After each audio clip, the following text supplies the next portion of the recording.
Joining us now, she's entering hard to believe. I'm going to say I'm going to confirm this with her. It's her 10th season as the head coach at Western Kentucky, an alum. They're coming off a season where they won 38 games and lots of going on with the program on and off the field. I speak of Amy Tudor joining us back here on In the Circle. Coach, is that true? 10th season? Yeah, no, it is true. Does it seem like it's gone? Has it been 10 seasons? Does it feel 10 seasons? Has it gone quick? How does it feel? Yeah, I think it's going, fairly quickly. I feel comfortable. The program's changing and all the players that have come through here. It's been an awesome experience. There was some news with the program recently in August where facilities being built, begun to be built. Talk about what's going on with the program, especially with the facilities. Yeah, so we're really excited. We are getting an indoor facility which will house our cages, our locker room, our film room, laundry room, training room, coaches' offices, everything that we need at our facility. So it is something that will help with recruiting and also help our current student athletes. So they've already broke ground. There's a lot of construction going on currently. So we're excited about that. It is a huge investment, and we couldn't be more grateful. How did all that conversation begin? Because that's a big thing now is facilities in the sport, and that's huge that it shows that the administration's behind your program. Yeah, it got started. Our AD is super supportive, and our president and everybody. We're having enhancements throughout our campus, and this is one phase of all those enhancements. And so it's fun to see Western, change even from when I played until now, and the time I've been here as a coach. Just the investment from the community, investment from, obviously our administration. It came to be, and we were more than pumped. Obviously, you're in the middle of the fall right now, getting with fall ball and everything going on. When you reflect back on last year, winning 38 games, think back to that incredible win against Alabama and that great crowd you had at home. Uh, just missing the NCAA tournament. You were one of the first four out. When you think back to last season, what comes to your mind? Um, just how much fun we had. I felt like that team was a family, and we did it together. And I felt like, there wasn't a game where I felt like we were out of it, no matter what the score was. They really bought into playing the full game, and trying not to look at the scoreboard. We had a lot of comeback wins, and we just found a way to win. And I credit the girls on the team. They really worked hard. We had a good group of seniors that led us, and everybody played a role. I wanted to ask you about that Alabama game. I remember watching it. The atmosphere was incredible. They were ranked in the top five. I know that was like a late ad in the schedule. Take me through that night? What was it like to be a part of that? Not just obviously beating a great Alabama team, but just the atmosphere overall. Yeah, obviously Alabama comes to town. There's a lot of people that show up, but I would say there was a lot of people that showed up wearing red as well. So that was fun to see both. Obviously, Alabama's a historic program, and we were aware of that, and what they bring to the table is greatness. And so it was fun to see all the fans from all over come. The parking garage was full. I When you get into the coaching part of it, I didn't really look up and say, "Oh, look at all these people." You really have to keep between the lines, especially as the pitch caller. And so it was just fun to see people were lined up waiting. They had done pregame prior, and the gates had to be locked because all the way down through our cages, people were lined up waiting to get in. So it was a surreal atmosphere. We're grateful that they traveled. That was supposed to happen in 2020.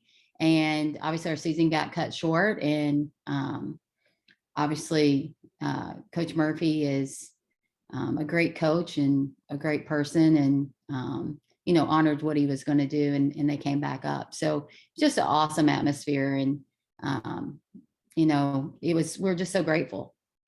You make a great run to the CUSA championship game. You finish runner up.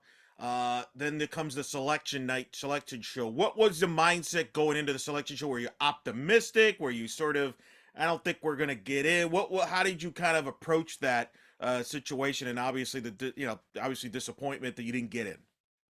Yeah, obviously it's heartbreaking. You pour everything into the season. You ask them to win the games they're supposed to win. Get a signature win in April is key for getting into the tournament. Historically, I felt like they fought through the Conference USA tournament. We had to play 5 games to get.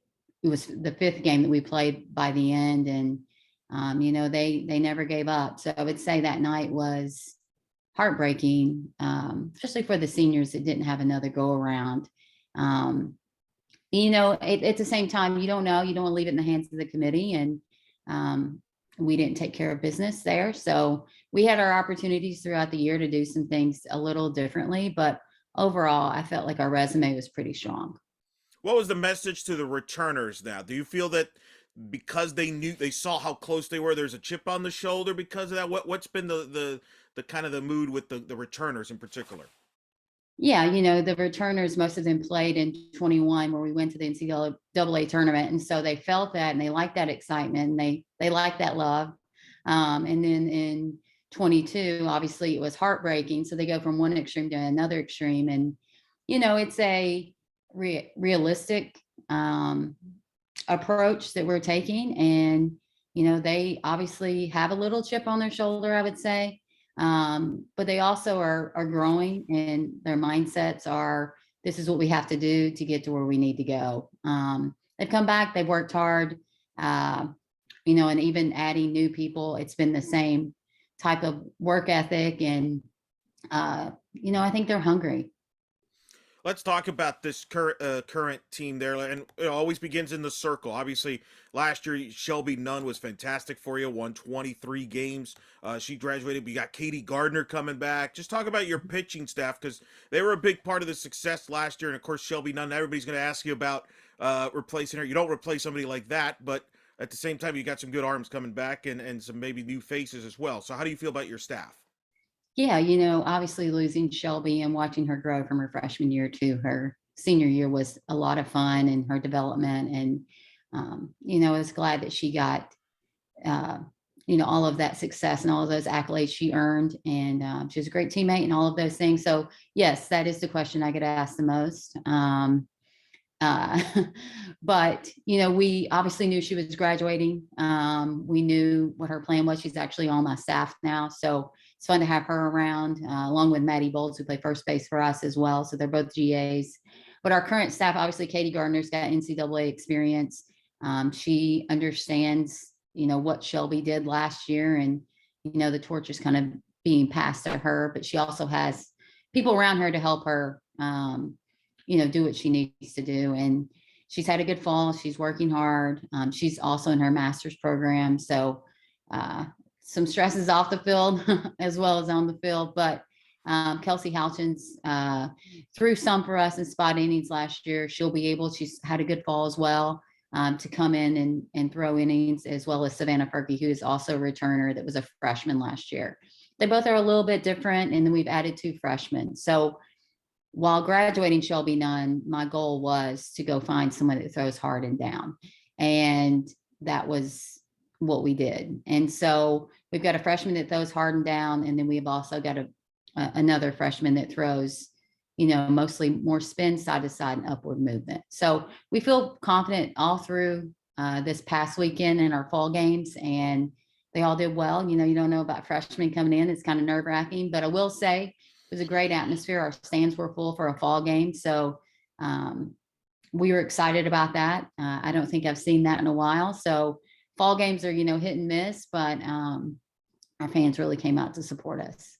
Well, and I got a sense, I mean, from following from afar last year, that the fan base really, embraced the team last year. Because, look, I remember we talked last year. There were questions about your team. You had to replace some players, and and people on the outside, like, I don't know. And I had people telling me they thought this was one of your best jobs you did last year, and really evaluating talent, developing players. So this is nothing new about replacing great players and finding other players to step in there. Well, thank you. I appreciate that. again, I remember those questions, and obviously we knew that we were having to replace some key players, and um, our focus became on who was here and what we're doing right now. We really try to live in the moment. As a coach, you're in reality land of what you have to do, but we really just focused on what we were doing and how we were doing it. And, they're willing to learn, they're willing to change a few things, and they work hard. And we felt like we could put together a successful team. And that was a lot of fun. They were a fun group to coach. So I'm proud of them.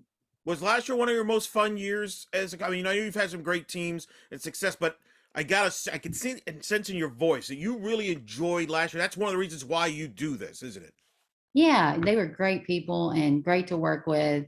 We had um, we had 7 people get baptized last year. It was so moving for me as a coach to be able to go to that. It's just watching them grow and change, and the impact that they're making was just a fun experience. It was unlike any other year that I've had. Obviously, it was a lot of fun when you have someone striking out everybody in the nation, but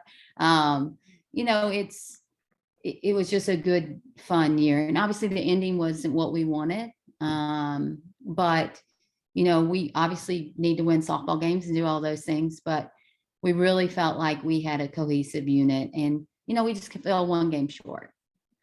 Offensively, hit over 300 as a team. You return a lot of your top hitters. You do lose some power from graduation. Give us your overall synopsis of your offense this year.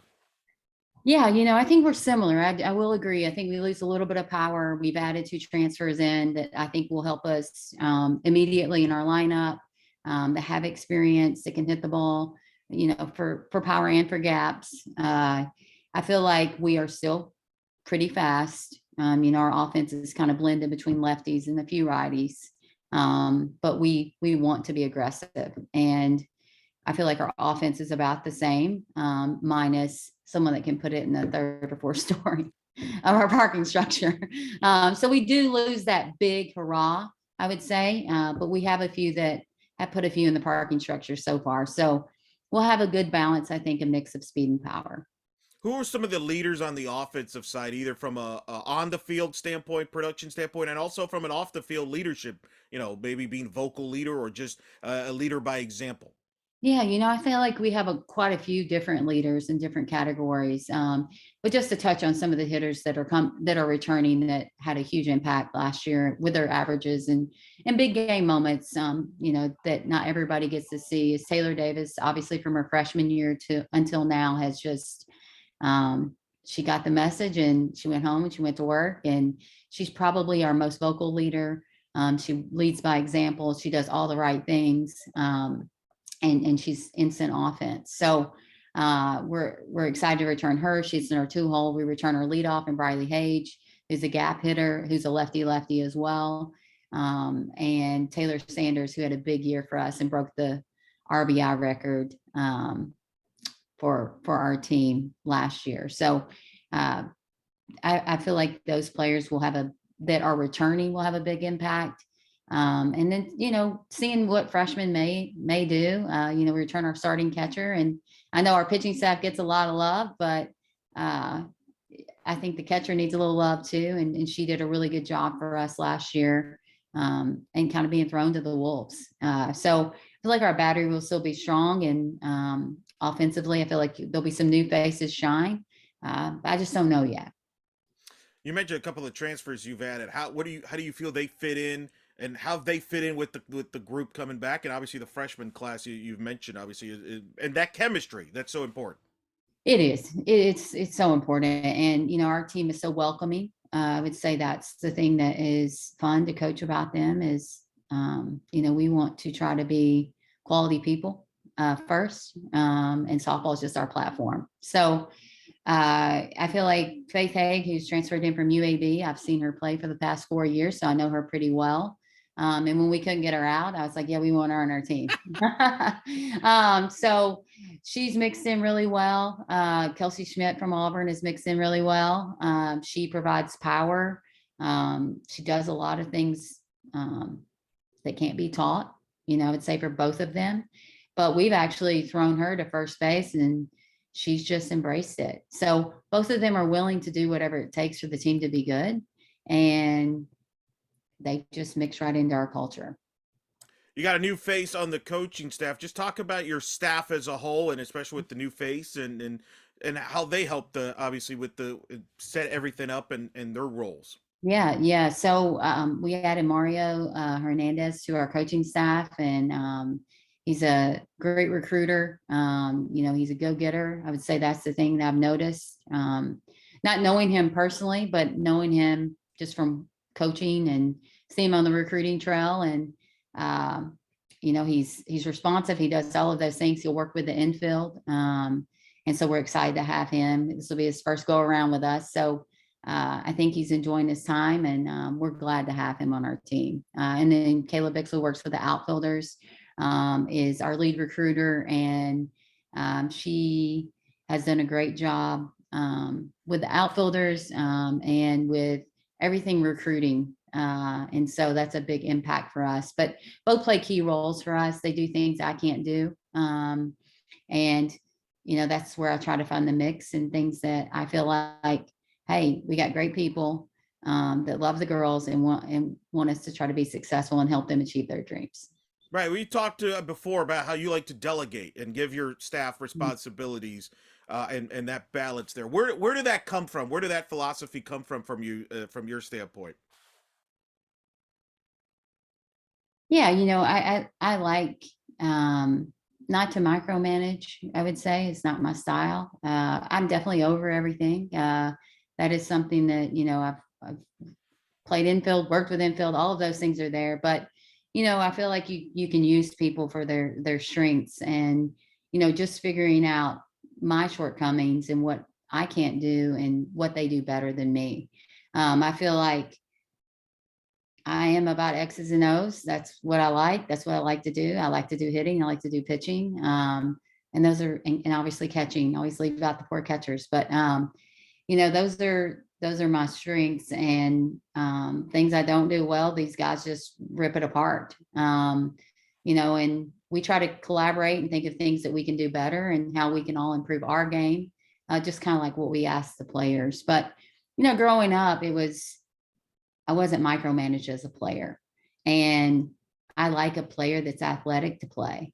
They don't have to do it perfectly, but we want them to feel comfortable and not overcoach. How are you different now as a coach than you were, say, when you first took over the program? Took over Western. Is that Yeah, what you're talking yeah, about? yeah. I would say when you take over the program, obviously I had to get to know those girls and what they did. And they were coming off a successful season, and learning who they were. So we didn't learn them through the recruiting trail. We didn't play Western. So learning them was the biggest thing that I was trying to do, and try to put in, the system I wanted ran, but couldn't really put it in fully. So once the players transferred in 15, I would say the switch started to happen. And that helps when you have players that played for you, how things, they know what you want and how you want it ran. And I'd say up until now, it's been, I would say they would say way more laid back. More laid back? Okay. Yeah. Time goes. I get Yeah. that. I get I that. would say that. I would say they would say other words, but I would say they think I'm laid back. Are you more laid back now than you were like as a player? Were you a tense player? No. Okay. I think I'm the same. It's just, when you have, everybody changes, and so you have to adapt. Yeah. So I've had to adapt in ways. You'll have to adapt more as the league goes on. This year, obviously, is the last year. It's kind of, we know, Conference USA with lots of teams leaving, some teams coming in. What's your thoughts on where we're at with the league going forward? Because obviously you're sticking around and it affects you. So there's got to be some mixed emotions, because there's some programs obviously you have relationships with, you're used to playing them, but at the same time there's some new members, and that's just part of college athletics today. Yeah, obviously this year there's not that much shakeup in our league for this season. Moving forward to the next season, there will be some shakeup. So obviously our league has expanded to 4 new teams, adding those teams. I've been to New Mexico State. So when I played here, New Mexico State was in the Sun Belt. So I'm familiar with going to Las Cruces. I'd never been there before I played at Western. I think we've had some quality teams. Obviously, the travel schedule will change a little, but Conference USA has always kind of been all over the map, so to speak. So, I feel like we're adding some strong teams. Obviously, Liberty going to the NCAA. Jacksonville State has been multiple times. I know those two programs probably better than Sam Houston and New Mexico State, who will be coming in 2 years. But, losing Marshall and Southern Miss, we're happy not to make those drives. But, they're quality opponents. They've got great programs. And, it's just a time of adjusting and adapting. And, it feels like you need to be able to do that in our country and everywhere else right now. So it's like, you just have to make the adjustment, adapt, and wherever they put us, that's where we'll go.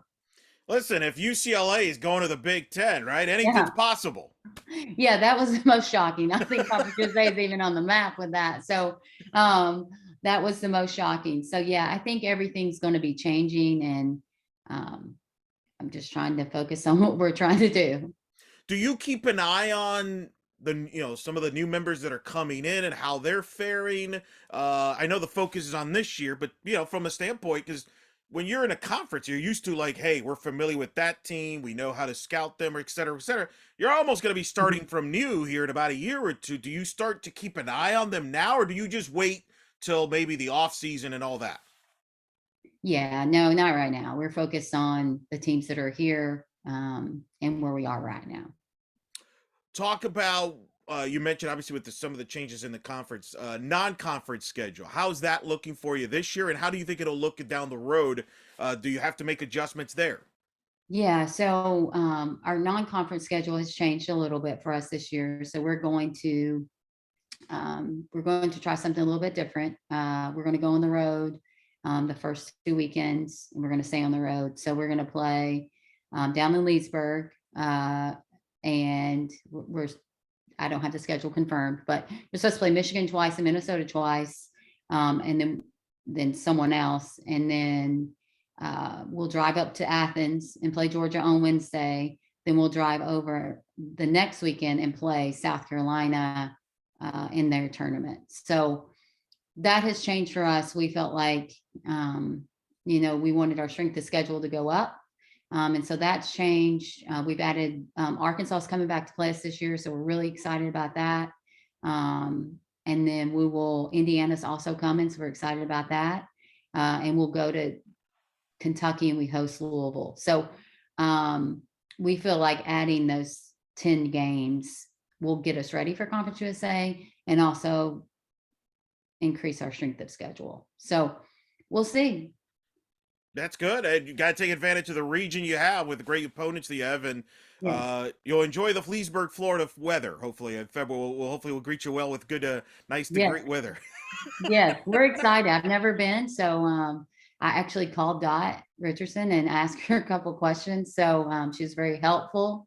So I'm excited for her to come in the league. She's just been really helpful. Yeah, that'll be fun to see the weather there and the competition you're going to be facing. It's going to be good Oh, there too. absolutely. We'll be tested early. So, and we'll be tested with other teams as well. I feel like our league is still very strong. Again, obviously I mentioned some Power 5 schools, but we feel like we'll still be tested with other schools as well. So we've got some really good Conference USA opponents. And so our focus obviously will be on Conference USA. Well, you mentioned the league. I mean, North Texas is good. Obviously, with Coach DeLong, with the job he's done there, they're defending tournament champions. Charlotte's got a good team there as well. I mean, the league last year was wild from top to bottom. It seemed like on any given weekend, anybody just beat everybody.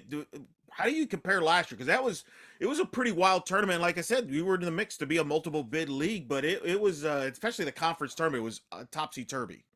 Yeah, it was, and we felt like we lost the game we shouldn't have lost. And so that put us in the losers bracket. And so by the end, it was like a fresh team versus a spent team. And And credit for North Texas. I mean, they played a great tournament and represented Conference USA well in the NCAA tournament. They're a quality, well-coached team. But I watched the Marshall Charlotte game and that night, and oh my goodness, it was just a slugfest. And it was just, it was fun to see when you're not in the game. But all of those teams are coached well and they've got great players. And I felt like the top of our league was anybody really could, whoever got hot was going to take the tournament. So I don't know. It's crazy. Sometimes I'm like, how do we beat this team and not beat this team? Or, Right. with coaching, it's just, you don't know. I wish I had the magic fix for it, but I thought our league could have had the possibility to send more than one team. But, that's hindsight.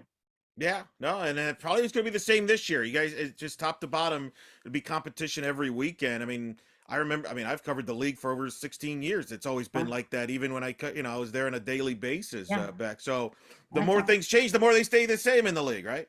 Absolutely. Absolutely. Now we're looking forward to the schedule this year. Look a little different, but you know, looking forward to the schedule. We better just get ready to fly a little bit. So Fair, flying deal.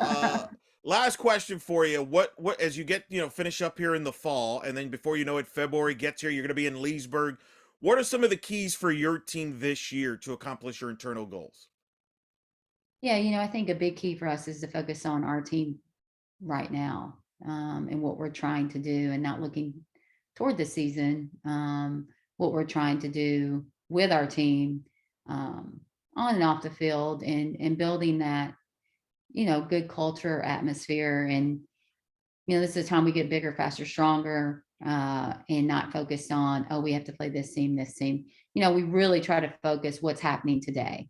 And that's the only day you're granted. So focus on today and what we're trying to do, and little adjustments that each player needs to make our team better. They know their individual, you know, things they need to work on. And then as a staff, how we can get better. I don't think it's always on the players. I feel like the staff can get stronger. And, obviously building cohesiveness is key for both sides. But I think that's a big key for us is to focus on what we're doing and how we're doing it. Well, we look forward to seeing your team this season, and coach, and I always appreciate you coming on and talk to us. And I know, like I said, it was fun to see your team play, always is, and look forward to seeing your team this upcoming season. Thanks for taking the time to talk to us. I know it's a busy time here in the fall, but always enjoy talking to you, and look forward to talking to you down the road. Yeah, absolutely. Thanks for talking to me, and hope everyone down there stays safe.